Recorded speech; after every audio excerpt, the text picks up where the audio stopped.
జయలలిత గారు, కరుణానిధి గారు, ఎంజి రామచంద్రన్ గారు వీరు తమిళనాడు ప్రభుత్వానికి సీఎంస్గా వ్యవహరించారు.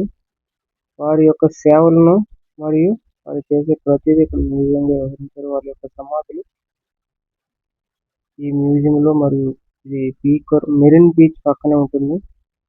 ఇక్కడ ఇది వచ్చి ఎంజి రామచంద్రన్, మరుత్తూరు గోపాలన్ రామచంద్రన్. ఇతను భారతరత్నను కూడా పొందారు. ఇతను రాజకీయ రంగంలోకి రాకముందు సినిమాలు 140కి పైగా ఎన్నో సినిమాలు ఇతను చేశారు. అతని యొక్క చనిపోయే ముందు అతను ఉపయోగించుకున్న ప్రతి వస్తువులు ఆ మ్యూజియంలో పెట్టారు.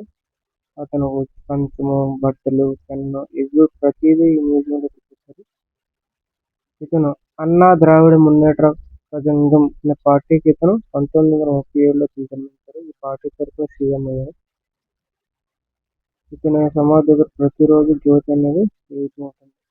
భారతరత్న ఎన్టీఆర్. ఈ విధంగా ఇక్కడ ఈ ముగ్గురు సీఎంలుగా వ్యవహరించినటువంటి వీళ్ళ యొక్క సమాధులు ఇక్కడ పెట్టారు. ఆ సమాధుల దగ్గర వారి యొక్క జీవిత చరిత్ర మొత్తం పక్కన మ్యూజియంలో చూడడానికి పెట్టారు. ఎంతో మంది సందర్శకులు అనే వాళ్ళు ఇక్కడికి వస్తుంటారు ప్రతిరోజు. ఇది అనేది ఓపెన్ చేస్తుంటుంది పోలీస్ సెక్యూరిటీతో కూడి. ఫుల్ పోలీసుల సెక్యూరిటీలో ఇది ఉంటుంది.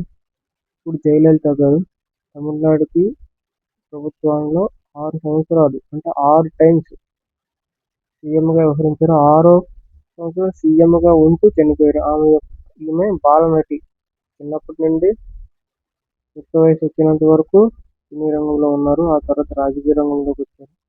ఆమె దిగినటువంటి ఫోటోలు సర్వేపల్లి రాధాకృష్ణ, అబ్దుల్ కలాం, నరేంద్ర మోడీ ఆ టైంలో ఉన్న వాళ్ళందరితో దిగినటువంటి ఫోటోలు. ఆమె సినిమా రంగంలో నుండి రాజకీయ రంగంలో వచ్చినటువంటి అవన్నీ ఇక్కడ ఫోటోల మాదిరిగా ఎన్టీఆర్తో కూడా ఈమె సినిమాలు తీసింది. బాలనటి కానుండి ఆమె యొక్క జీవిత చరిత్ర మొత్తం ఫోటోల మాదిరిగా, వీడియోల మాదిరిగా ఇక్కడ అందుబాటులో పెట్టారు. లొకేషన్ అనేది చూడడానికి చాలా బాగుంటుంది. బీచ్ పక్కనే ఉండడం వల్ల చాలా కూల్గా ఉంటుంది. ఎం కరుణానిధి. ఇది కరుణానిధి మ్యూజియం.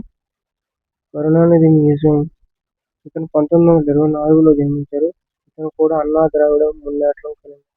ఈ ముగ్గురు ఒకటే పార్టీకి సీఎంలుగా ఒక్కొక్క సంవత్సరం అంటే ఒకళ్ళ తర్వాత ఒకళ్ళు సీఎంలుగా వ్యవహరించారు. వాళ్ళ యొక్క జీవిత చరిత్రలు ఇప్పుడు కరుణానిధి ఉన్నారంటే ఇతని యొక్క జీవిత చరిత్ర మ్యూజియం అనేది అండర్ గ్రౌండ్ క్రింద ఉంటుంది.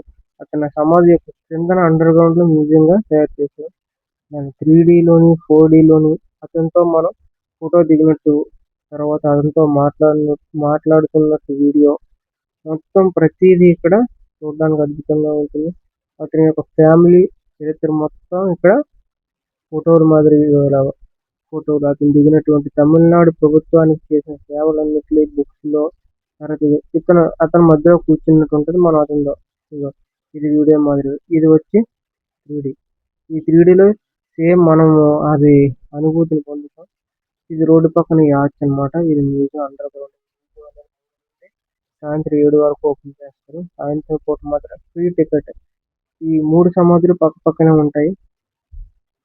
ఎంజి రామచంద్రన్, ఎం కరుణానిధి, జయలలిత ఈ ముగ్గురు సమాధులు అనేవి పక్క పక్కన ఉంటాయి. సాయంత్రం వచ్చి ఇక్కడ బీచ్ ఇక్కడ ఈ సమాధుల పక్కన ఒక మార్కెట్ లాగా ఉంటుంది. మనకు కావాల్సినటువంటి అన్ని ఫుడ్ ఐటమ్స్, షర్ట్స్, బ్యాగులు, షూలు, బట్టలు, ఐస్ క్రీమ్లు, కళ్ళద్దాలు అన్ని